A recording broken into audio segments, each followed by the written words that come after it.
Big pass வீட்ல இன்னைக்கு nomination process முடிந்திருக்குங்க. அதாவது பிக் பாஸ் வீட்டை பார்த்தீங்கன்னா நீங்க முதல் 2 ப்ரோமோ உண்மையாலே யாருக்குங்க ரொம்ப ஹாப்பியா இருந்தது முதல் 2 ப்ரோமோ. ஏன்னா நம்ம ப்ரோக்ராம் பார்க்கணும்னு தான் ஆசைப்பட்டுட்டு இருக்கோம்.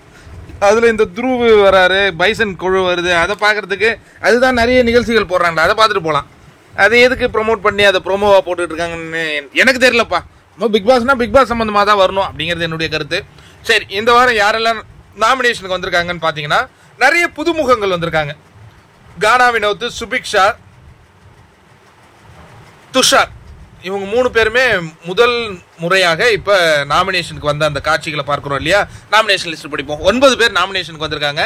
கானா வினோத், சுபிக்ஷா, வியானா, அரோரா, பிரவீன்ராஜ், ரம்யா ஜோ, ஆதிரை, கலையரசன், துஷார்.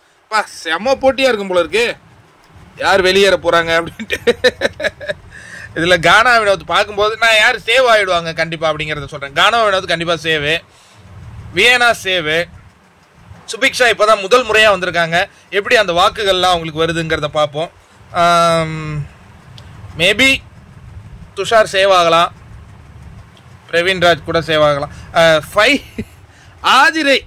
ஆதிரையை தூக்குறதுக்கு தாங்க மக்கள் முடிவு பண்ணுவோம். ஐயோ, கூட அரோராவும் இருக்கே.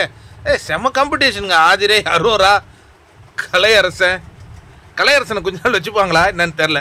ஏன்னா கலையரசன் இருக்கிறதே சபரிக்காக மட்டும்தான் அப்படிங்கிற மாதிரி தான் கேம் இருக்குது. வேற ஒன்றும் ஒரு இதுவும் பண்ணுறது இல்லை.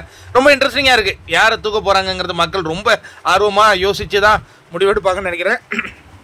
வேற என்ன நண்பர்களே, அதான் கெமியும் இந்த இதுவரையும் நாமினேஷனுக்கே வர மாட்டேறேன். இந்த விக்கல் விக்ரம் பார்த்தீங்களா ஏன்னு தெரியலையே. இந்த மாதிரி நாமினேஷனுக்கே வரலன்னா அவங்களாம் போட்டியில் இருக்கிறதே நமக்குலாம் கொஞ்சம் நாளில் மறந்துடும். பார்வதி அண்ட் திவாகர் லிஸ்ட்டில் இல்லை. என்ன காரணமாக இருக்கும்? அந்த நாமினேஷன் ஃப்ரீ பாஸ் வாங்கியிருப்பாங்கன்னு நினைக்கிறேன்.